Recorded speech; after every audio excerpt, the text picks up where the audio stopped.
अब वक्त हो गया है पीएम मोदी की मन की बात का, जहां आज मन की बात का 132वां एपिसोड प्रसारित हो रहा है। प्रधानमंत्री नरेंद्र मोदी संबोधित कर रहे हैं। वैश्विक स्तर पर बहुत ही हलचल भरा रहा है। हम सबको याद है कि पूरा विश्व भूतकाल में कोविड के कारण एक लंबे समय तक अनेक समस्याओं से गुजरा था। हम सभी की अपेक्षा थी कि कोरोना के संकट से निकलने के बाद दुनिया नए सिरे से प्रगति की राह पर आगे बढ़ेगी। लेकिन दुनिया के अलग अलग क्षेत्रों में लगातार युद्ध और संघर्ष की परिस्थितियां बनती चली गई। वर्तमान में हमारे पड़ोस में 1 माह से भीषण युद्ध चल रहा है। हमारे लाखों परिवारों के सगे संबंधी इन देशों में रहते हैं, खासतौर पर खाड़ी देशों में काम करते हैं। मैं गल्फ कंट्रीज का बहुत आभारी हूं। वे ऐसे 1 करोड़ से ज्यादा भारतीयों को वहां पर हर प्रकार की मदद दे रहे हैं। साथियों, जिस क्षेत्र में अभी युद्ध चल रहा है वह क्षेत्र हमारी ऊर्जा आवश्यकताओं का बड़ा केंद्र है। इसकी वजह से दुनिया भर में पेट्रोल और डीजल को लेकर संकट की स्थिति बनती जा रही है।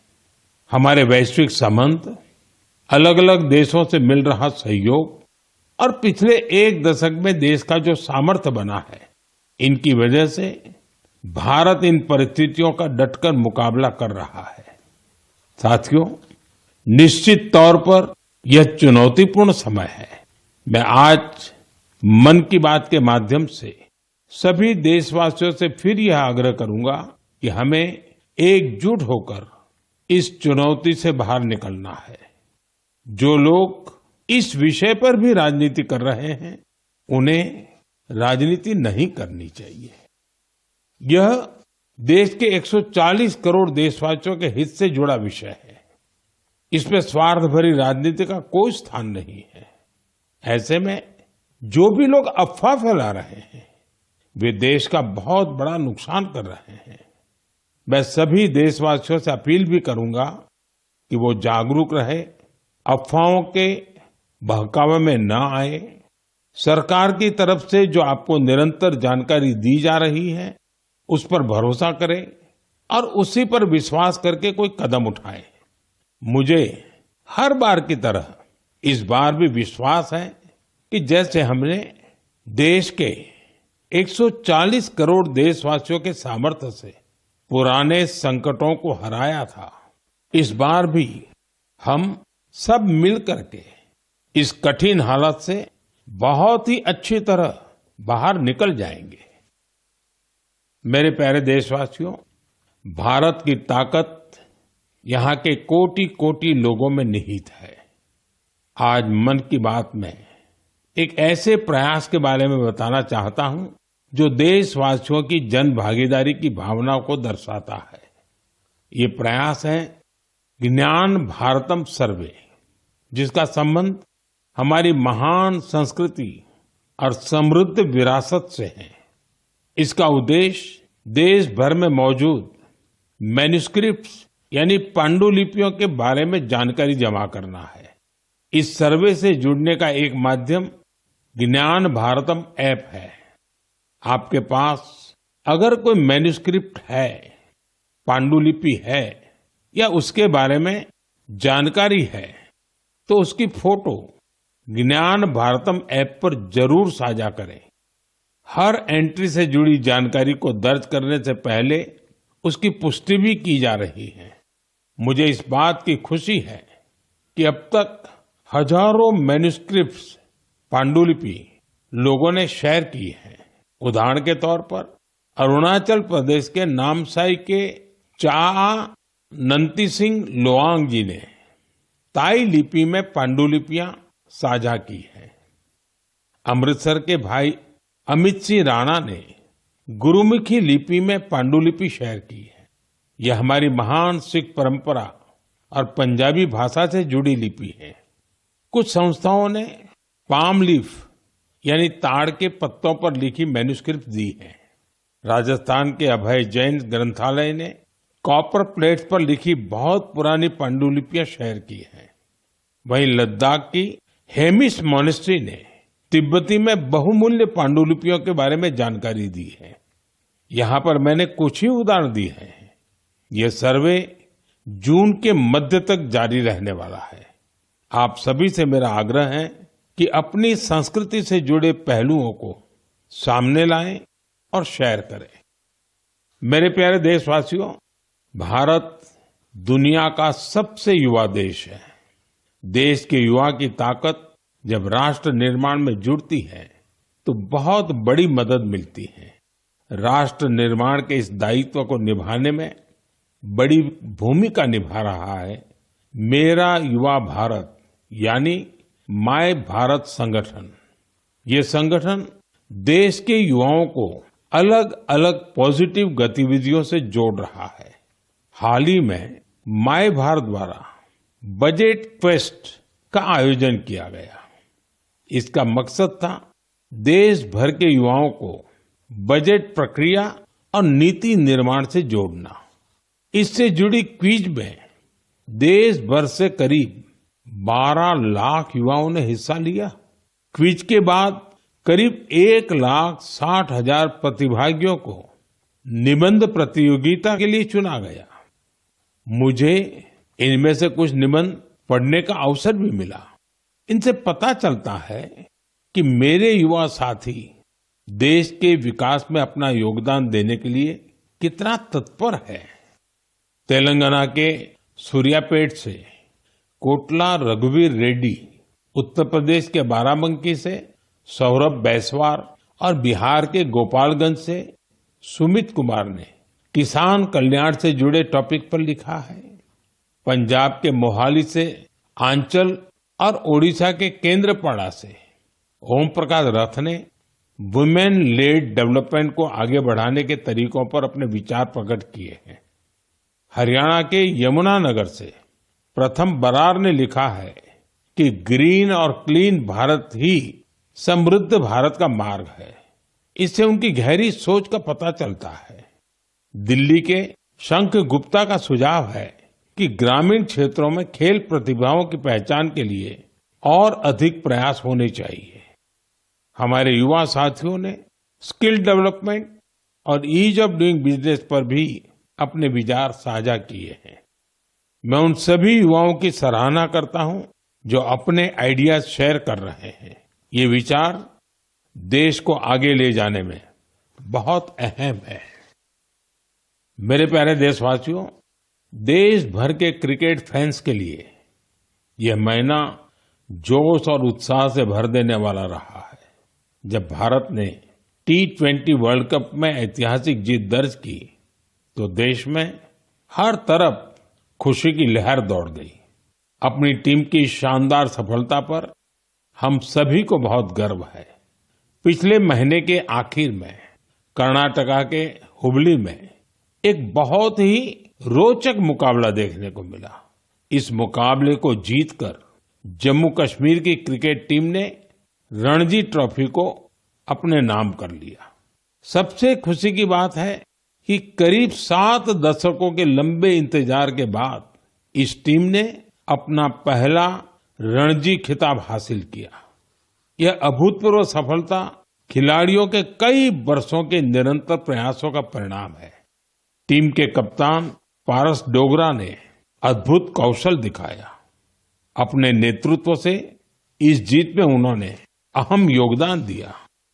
आज देश में कश्मीर के युवा गेंदबाज आकिब नबी के प्रदर्शन की भी चर्चा हो रही है, जिन्होंने रणजी सीजन में 60 विकेट लिए हैं।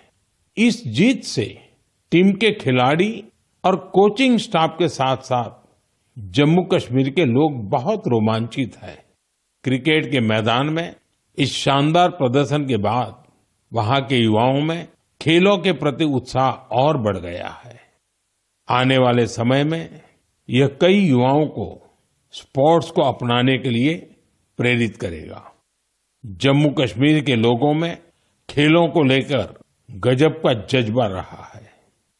मुझे खुशी है कि अब यह बड़े खेल आयोजनों का हब भी बनता जा रहा है। खेलो इंडिया विंटर गेम्स के लिए गुलमर्ग तो पहले ही अपनी पहचान बना चुका है। फुटबॉल जैसे स्पोर्ट्स भी यहाँ के युवाओं के बीच काफी लोकप्रिय है। मुझे आशा है कि आने वाले समय में जम्मू कश्मीर के खिलाड़ियों की जीत का यह सिलसिला यूं ही जारी रहेगा। मेरे प्यारे देशवासियों, मैं अक्सर कहता हूं, जो खेलेगा वो खिलेगा। मुझे ये देखकर अच्छा लगा कि हमारे देश के युवा अब उन खेलों को भी खूब अपना रहे हैं जो पहले उतने लोकप्रिय नहीं थे। उत्तर प्रदेश के प्रतिभाशाली एथलीट गुलबीर सिंह ने ऐसे ही एक खेल में कमाल कर दिखाया है। उन्होंने कुछ ही हफ्ते पहले न्यूयॉर्क सिटी हाफ मैराथन में तीसरा स्थान हासिल कर इतिहास रच डाला। वे 1 घंटे से कम समय में हाफ मैराथन पूरा करने वाले पहले भारतीय एथलीट बने। स्क्वॉश खिलाड़ी बेटी अनाहत सिंह ने स्क्वॉश ऑन फायर ओपन का बड़ा अंतर्राष्ट्रीय खिताब अपने नाम किया। सिर्फ 17 साल की उम्र में उन्होंने ये सफलता हासिल की। इसके साथ ही वे पीएसए वर्ल्ड रैंकिंग में टॉप 20 में जगह बनाने वाली सबसे कम उम्र की एशियाई महिला खिलाड़ी बन गई है। मुझे अस्मिता एथलेटिक्स लीग की जानकारी भी मिली है। इसमें 8 मार्च को महिला दिवस के अवसर पर कई स्पोर्टिंग इवेंट्स का शानदार आयोजन किया गया। लीग में करीब 2 लाख बेटियों ने भागीदारी की। ये देखकर अच्छा लगता है कि भारत की नारी शक्ति देश में हो रहे इस स्पोर्टिंग ट्रांसफॉर्मेशन में अहम भूमिका निभा रही है। साथियों, मेरा हमेशा से यह आग्रह रहा है कि आप सभी अपनी फिटनेस पर जरूर ध्यान दें। अंतर्राष्ट्रीय योग दिवस में अब 100 दिनों से भी कम समय बचा है। पूरी दुनिया में योग के प्रति आकर्षण भी लगातार बढ़ रहा है। अफ्रीका के जिबूती में अलमिस जी अपने अरविंद योग सेंटर के जरिए योग को बढ़ावा दे रहे हैं। वे यहाँ की कई और जगहों पर भी लोगों को योग सिखाते हैं। आप में से कई लोगों ने इंस्टाग्राम कंटेंट क्रिएटर युवराज दुआ की पोस्ट पर मेरे से रिप्लाई को लेकर कमेंट्स किए हैं। उन्होंने मुझसे आग्रह किया था कि मैं उनके पिता से कहूं कि वे शुगर इंटेक कम करें। मुझे खुशी है कि मेरे अनुरोध का उनके पिता पर सकारात्मक प्रभाव पड़ा है। मैं आप सभी से आग्रह करूंगा कि आप भी शुगर इंटेक को कम करें और जैसा मैंने पहले भी कहा है, हमें खाने के तेल में 10% की कटौती भी करनी है। इन छोटे छोटे प्रयासों से आप मोटापे और लाइफस्टाइल से जुड़ी बीमारियों से दूर रहेंगे। मेरे प्यारे देशवासियों, एक पुरानी कहावत है, करत करत अभ्यास के जड़ मत होत सुजान। यानी जब हम निरंतर अभ्यास करते हैं तो उतनी ही ज्यादा बुद्धिमत्ता हासिल करते जाते हैं। लोग भी सबसे बेहतर तब सीखते हैं जब उनकी सक्रिय भागीदारी होती है। मुझे बेंगलुरु में शिक्षा से जुड़े एक यूनिक प्रयास के बारे में जानकारी मिली है। यहाँ एक टीम प्रयोग इंस्टीट्यूट ऑफ एजुकेशन रिसर्च चला रही है। इस टीम का रिसर्च प्रोजेक्ट पर विशेष फोकस है। यह टीम स्कूल लेवल पर साइंस एजुकेशन को लोकप्रिय बनाने में जुटी है। उन्होंने अन्वेषण नाम का एक प्रयोग किया है। इसके जरिए 9वीं से 12वीं क्लास तक के स्टूडेंट्स को केमिस्ट्री, अर्थ साइंसेज और वेलनेस जैसे क्षेत्रों में इनोवेशन करने का मौका मिलता है। इससे स्टूडेंट्स को रिसर्च का बहुत अच्छा अनुभव हासिल होता है। साथ ही अपने प्रोजेक्ट्स को पब्लिश करने का प्लेटफॉर्म भी मिलता है। साथियों, परीक्षा पे चर्चा के दौरान कुछ स्टूडेंट्स ने मुझे बताया था कि वे साइंस पढ़ना तो चाहते हैं, लेकिन उन्हें इससे डर भी लगता है। इस दिशा में प्रयोग की टीम का प्रयास बहुत ही सराहनीय है। यह पहल स्टूडेंट्स को साइंस के साथ जुड़ने और प्रैक्टिकली कुछ करके दिखाने का मौका देती है। जब हम किसी चीज को खुद करके देखते हैं तो जिज्ञासा और रुचि पैदा होती है। कौन जानता है कि मेरे युवा साथियों में ही कोई आने वाले समय का बेहतरीन साइंटिस्ट हो। साथियों, शिक्षा के माध्यम से अतीत को संरक्षित करने और भविष्य को तैयार करने का एक प्रयास नागा समुदाय भी कर रहा है। इस समुदाय के लोग अपनी आदिवासी परंपराओं का बहुत सम्मान करते हैं।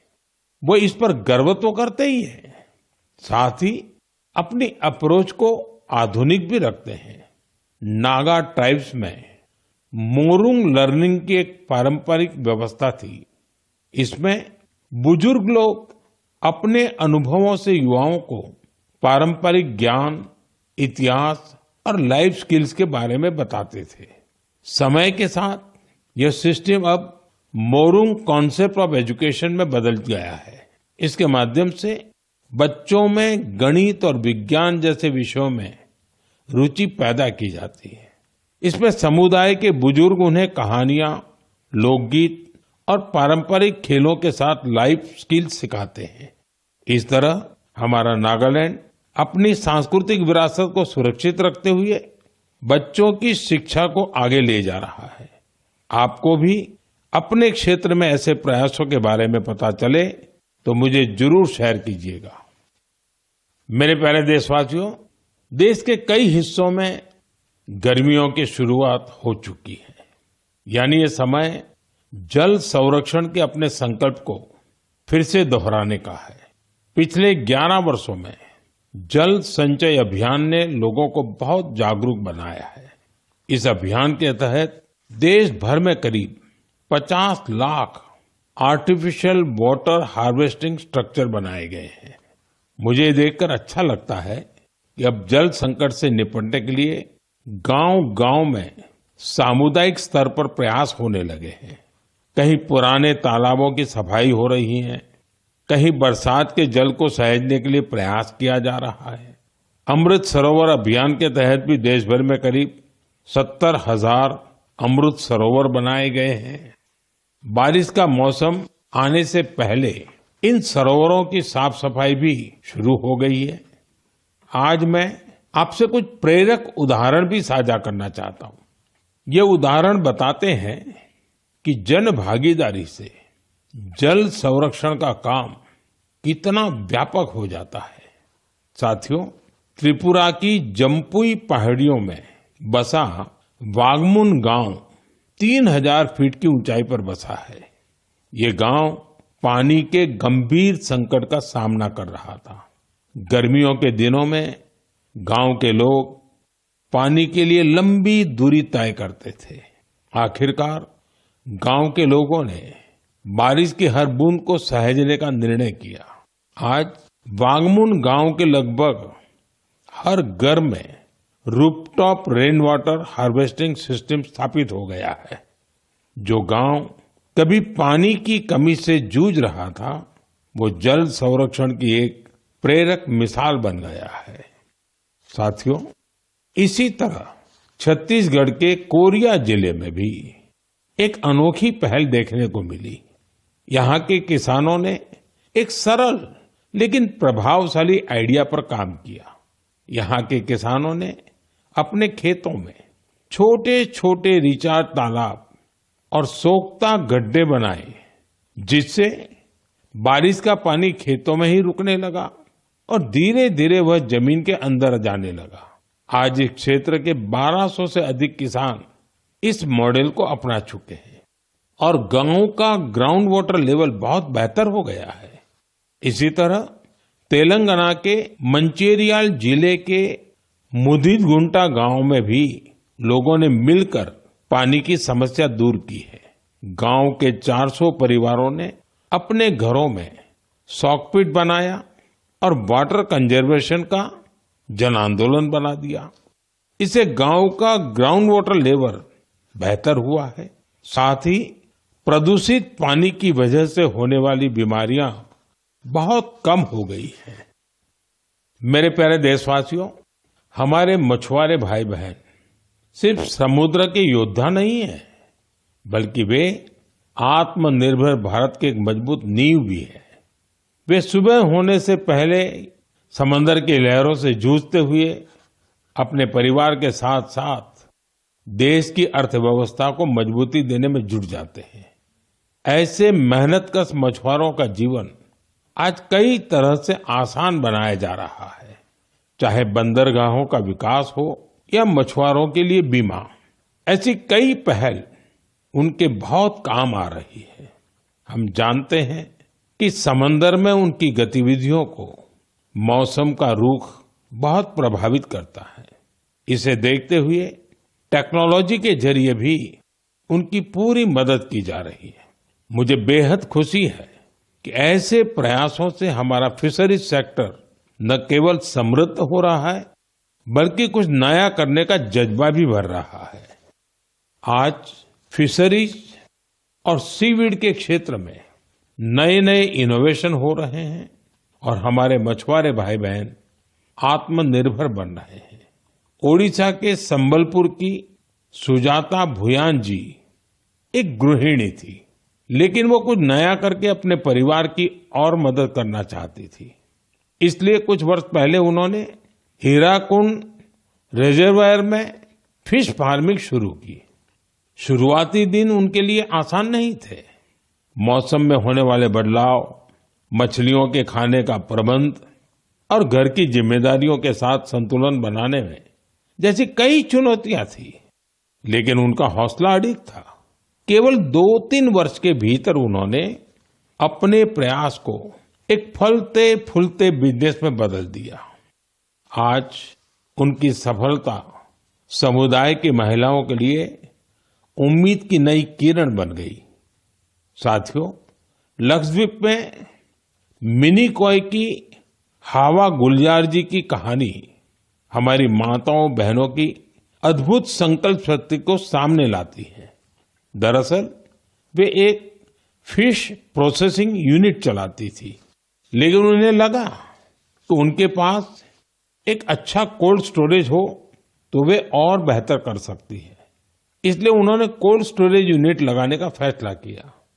आज यही उनकी ताकत बन चुका है। अब वे बेहतर प्लानिंग के साथ कारोबार कर पा रही है। साथियों, देश में आज हर तरफ ऐसे प्रयास हो रहे हैं जो प्रेरित करने वाले हैं। बेलगावी के शिवलिंग सतप्पा हुद्दार ने पारंपरिक खेती से अलग रास्ता चुना। इसके लिए उन्होंने एक पॉन्ड फार्म बनाया। इस कारोबार के लिए उन्हें ट्रेनिंग भी मिली। अब अपने पॉन्ड से मछलियों की बिक्री कर वे अच्छी कमाई कर रहे हैं। वहीं सीवीड की मांग को देखते हुए कई लोगों ने सीवीड कल्टीवेशन को भी अपनाया है। इसका उन्हें बड़ा लाभ भी हो रहा है। मैं एक बार फिर फिशरीज सेक्टर से जुड़े सभी लोगों की सराहना करता हूं। हमारी इकोनॉमी को सशक्त बनाने के लिए उनका प्रयास बेहद प्रशंसनीय है। मेरे प्यारे देशवासियों, जब समाज खुद आगे आता है तो छोटे छोटे प्रयास भी बड़े बदलाव की नींव बन जाते हैं। हमारे देश के अलग अलग हिस्सों में ऐसे कई उदाहरण सामने आ रहे हैं जो हमें यही सिखाते हैं। हाल ही में उत्तर प्रदेश के वाराणसी में एक प्रेरक प्रयास देखने को मिला। वहां एक ही घंटे में 2,51,000 से अधिक पौधे लगाए गए और एक नया गिनीज वर्ल्ड रिकॉर्ड बना। इस प्रयास की सबसे खास बात ये रही कि इसमें हजारों लोग एक साथ जुड़े। छात्र, जवान, स्वयंसेवी संगठन, अलग अलग संस्थाएं, सबने मिलकर इस काम को संभव बनाया। जन भागीदारी का यही स्वरूप एक पेड़ मां के नाम अभियान के दौरान भी दिखता है। इस अभियान के तहत देश भर में करोड़ों पेड़ लगाए गए हैं। साथियों, नागालैंड के चिजामी गांव से भी एक बहुत प्रेरक प्रयास सामने आया है। चिजामी गांव की महिलाएं मिलकर 150 से अधिक वैरायटी के पारंपरिक बीजों को सुरक्षित रख रही है। इन बीजों को एक कम्युनिटी सीड बैंक में संरक्षित किया जा रहा है, जिसे गांव की महिलाएं ही चलाती हैं।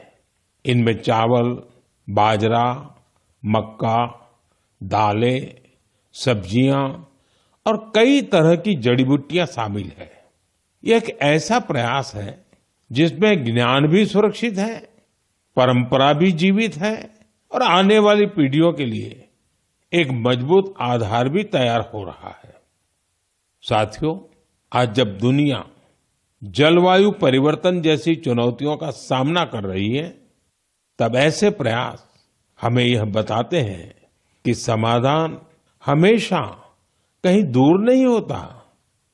कई बार हमारे अपने पारंपरिक ज्ञान और सामुदायिक प्रयास ही हमें सबसे मजबूत रास्ता दिखाते हैं।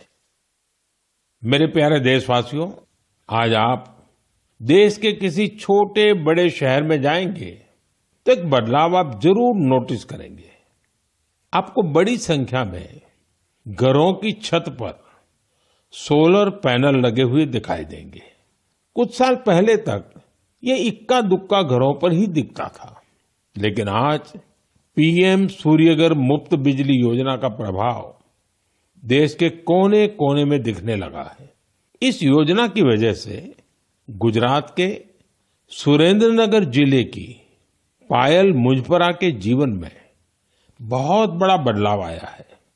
उन्होंने सूर्य पहल के माध्यम से सोलर पावर टेक्नोलॉजी की ट्रेनिंग ली और 4 महीने का सोलर पीवी टेक्नीशियन का कोर्स पूरा किया। अब वो एक कुशल सोलर टेक्नीशियन बन गई है। पायल एक सोलर उद्यमी के तौर पर अपनी पहचान बना रही है। वो आसपास के जिलों में सोलर रूफटॉप इंस्टॉलेशन का काम करती है और इससे उन्हें हर महीने हजारों रुपए की आय होती है। साथियों, मेरठ के अरुण कुमार भी अब अपने इलाके में ऊर्जादाता बन गए हैं। हाल ही में दिल्ली में हुए कार्यक्रम में अरुण कुमार ने हिस्सा लिया था और अपने अनुभव साझा किए थे। उन्होंने बताया था कि वो न केवल बिजली बिल की बचत कर रहे हैं, बल्कि अपनी अतिरिक्त बिजली बेच भी रहे हैं। साथियों, जयपुर के मुरलीधर जी की सफलता भी कुछ ऐसी ही है। पहले उनकी खेती डीजल पंप पर निर्भर थी, जिसमें हर साल हजारों रुपए खर्च होते थे। जब उन्होंने सोलर पंप अपनाया तो उनकी खेती का तरीका ही बदल गया। अब उन्हें ईंधन की चिंता नहीं रहती, सिंचाई समय पर होती है और उनकी सालाना आय भी बढ़ गई है। सबसे महत्वपूर्ण बात यह है कि अब उनका परिवार साफ ऊर्जा के साथ बेहतर जीवन जी रहा है। साथियों, पीएम सूर्यघर मुफ्त बिजली योजना का फायदा नॉर्थ ईस्ट के इलाकों में भी मिल रहा है। त्रिपुरा में रियांग जनजाति के कई गांव ऐसे थे जहां बिजली की समस्या थी। अब सोलर मिनी ग्रिड के माध्यम से वहां के घरों में रोशनी रहती है। वहां बच्चे अब शाम के बाद भी पढ़ पा रहे हैं, लोग मोबाइल चार्ज कर पा रहे हैं और गांव का सामाजिक जीवन भी बदल गया है। साथियों, देश में सोलर ऊर्जा क्रांति के ऐसे न जाने कितने उदाहरण हैं। आप भी इस क्रांति से जुड़िए और दूसरों को भी जोड़िए। मेरे प्यारे देशवासियों, मन की बात के लिए मुझे हर महीने देश के अलग अलग हिस्सों से ढेरों संदेश मिलते हैं। इन संदेशों से ये भी पता चलता है कि दूर दराज के क्षेत्रों में बैठे लोग कितने चाव से इस कार्यक्रम को सुनते हैं। जब मैं आपके सुझाव पढ़ता हूं तो मुझे लगता है कि ये सिर्फ एक कार्यक्रम नहीं है, ये हम सबका एक साझा संवाद बन गया है। आपके विचार, आपके अनुभव इस कार्यक्रम को लगातार बेहतर बनाने की प्रेरणा देते हैं। आप अपने आसपास की प्रेरक गाथाएं